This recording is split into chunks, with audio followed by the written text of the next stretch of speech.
Bonjour à tous, aujourd'hui je reviens avec la salopette Fiona qui, j'en suis sûre, vous rappellera avec délice les années 70.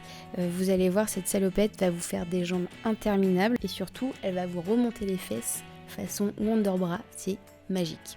Je voudrais aussi vous dire merci pour partager avec toujours autant d'enthousiasme vos réalisations sur les réseaux sociaux avec le hashtag WearLemonade ou DIY WearLemonade et aussi sur notre page community sur le blog de Make My Lemonade. Alors, nous allons commencer par les jambes devant. Vous allez prendre les poches devant et les faire coïncider avec la courbe du haut de la jambe en mettant les pièces avec le tissu endroit contre endroit, épinglé puis piqué à 1 cm.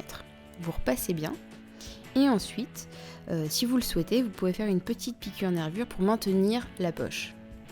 Ensuite, nous allons passer au fond de poche. Vous allez poser par-dessus votre travail le fond de poche, endroit contre endroit, et faire coïncider les courbes du fond de poche. Et vous allez venir épingler et piquer à 1 cm. Et n'hésitez pas à faire un surfil si vous avez une surjeteuse ou sinon un point zigzag.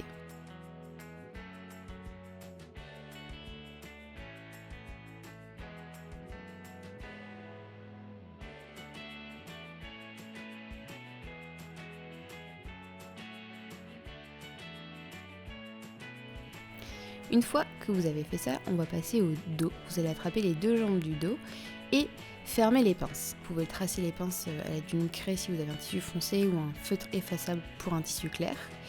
Et une fois que vous avez fait ça, vous épinglez, vous piquez. N'oubliez pas de faire des points d'arrêt au début et à la fin. Puis nous allons passer aux poches. Donc pour les poches, la caisse c'est toujours la même histoire. Vous pouvez préformer votre poche avec 1 cm tout autour. Et n'oubliez pas de replier 2 fois le haut de la poche et de venir piquer à 0,5 du bord avant de venir épingler tout le reste de la poche sur les fesses. Maintenant on va passer à la partie un peu délicate de la salopette, mais franchement c'est vraiment d'une simplicité enfantine.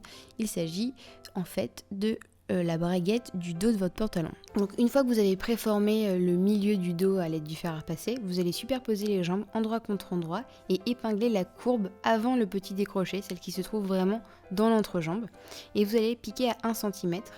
Et n'oubliez pas, votre piqûre doit se terminer 1 cm après le décroché. C'est important parce qu'en fait, ça sera la finition de votre zip. Et surtout, une fois que vous avez fait ça, vous venez surjeter ou surpiquer, car ça sera un endroit qui sera quand même souvent sollicité quand vous allez vous asseoir, et ça sera quand même bête de vous retrouver avec un trou à ce niveau-là. Vous allez venir épingler le zip sur l'endroit de la valeur de couture que vous avez replié. Vous allez piquer au plus près des dents du zip. Alors n'hésitez pas à changer le pied presseur ou à déplacer votre aiguille de votre machine vers le côté concerné. Et vous allez faire de même de l'autre côté. Et avant de vous lancer pour la piqûre de l'autre côté, je vous conseille de fermer le zip et d'épingler le côté qui lui fait face en ayant le zip fermé. Ça va vous permettre en fait de bien aligner votre zip pour qu'il n'y ait pas en fait de gondolement ou une finition pas très nette. Une fois que vous avez épinglé toute la longueur, vous passez le tout sous la machine. Comme précédemment, je vous conseille de changer de pied presseur et de piquer au plus près des dents du zip. Et voilà, c'est déjà pas mal. Maintenant, on va passer à la braguette. Et maintenant, nous allons passer à la finition de votre zip. Il s'agit du soupon. Donc là, nous allons placer le soupon de votre salopette. Donc pour cela, c'est facile. Vous allez plier en deux la partie numéro 11 de votre patron.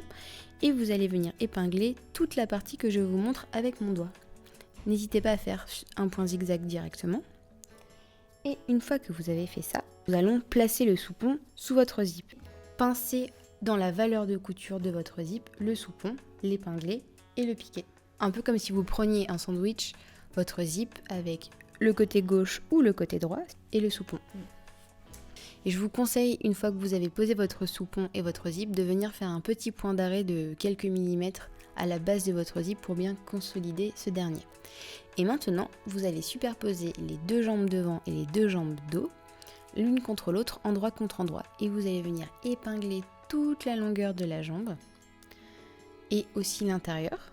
Et vous allez bien faire coïncider les courbes des hanches et celles de l'intérieur de la jambe. Et n'hésitez pas à tirer un petit peu sur le tissu pour bien faire coïncider toutes les courbes. Vraiment surjeter ou zigzaguer toutes vos coutures, c'est hyper important pour, on va dire, la longévité de votre travail.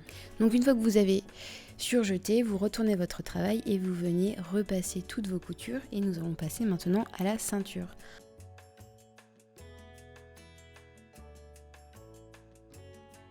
La ceinture se compose en 6 parties. Il y a 3 parties pour l'envers et 3 parties pour l'intérieur du vêtement. L'idée c'est que vous venez piquer les côtés de la ceinture pour l'endroit et pour l'envers. Donc une fois que vous avez fait ça, vous allez venir ouvrir les coutures et sur les 2 ceintures, vous allez venir replier le bas de la ceinture au fer à 1 cm.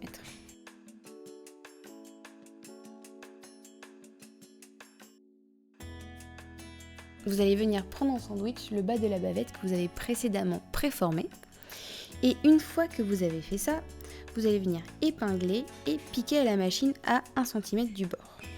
Et vérifiez bien que le devant du trapèze coïncide bien avec le milieu de votre ceinture. N'oubliez pas de piquer toute la ceinture, c'est-à-dire vous les piquez tout autour à 1 cm la grande courbe, mais aussi les 2 petits côtés qui forment, on va dire, la fin et les extrémités de votre ceinture.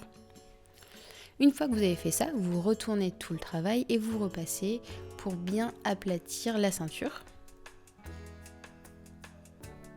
Et ça commence à ressembler dangereusement à une salopette, tout ça. Donc faites bien coïncider, aplatissez bien le travail, n'hésitez pas à bien faire sortir le tissu et la bavette. Et maintenant, nous allons assembler cette ceinture au pantalon.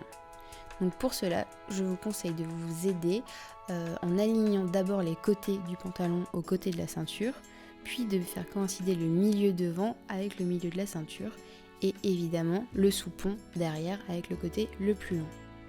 Quand vous allez retourner votre ceinture, pour les coins, les coins de la ceinture, n'hésitez pas à cranter les extrémités à l'aide d'un ciseau et ne coupez pas trop près de votre couture. Comme ça, vous allez pouvoir avoir des angles droits bien nets pour les extrémités. Donc maintenant, vous allez prendre les 2 parties numéro 10 de votre patron qui correspondent aux bretelles. Donc l'idée, c'est de les replier en 2 sur toute la longueur, endroit contre endroit, de piquer à 1 cm sur tout le côté, de cranter les coins et de retourner le tout comme une chaussette. C'est un peu fastidieux, mais franchement, le résultat n'en sera que plus canon. Donc prenez votre temps, repassez bien. Et n'hésitez pas, si vous choisissez un tissu très épais, ne le doublez pas, mais prévoyez, on va dire, de plier 2 fois sur 1 cm sur toute la longueur. Alors normalement, moi j'ai fait une petite erreur, j'aurais dû anticiper et placer le bas de mes bretelles, enfin en tout cas le bord franc de mes bretelles dans la ceinture.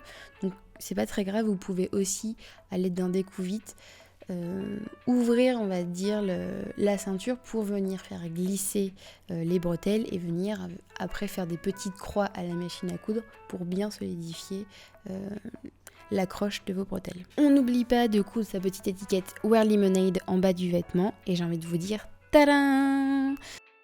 Pour terminer votre salopette, vous pouvez évidemment faire des ourlets parce que la jambe risque d'être un petit peu longue. Et pour les finitions, il n'y a plus qu'à coudre les boutons aux bons emplacements une fois que vous l'avez essayé. J'espère que cette petite salopette Fiona vous aura plu. Moi, c'est vraiment définitivement mon coup de cœur de ce début d'année. Nous avons pris un tout petit peu de retard sur les patrons, mais rien de très grave parce que nous arrivons très vite avec Greta, la petite robe qui va se nouer dans le creux de votre cou.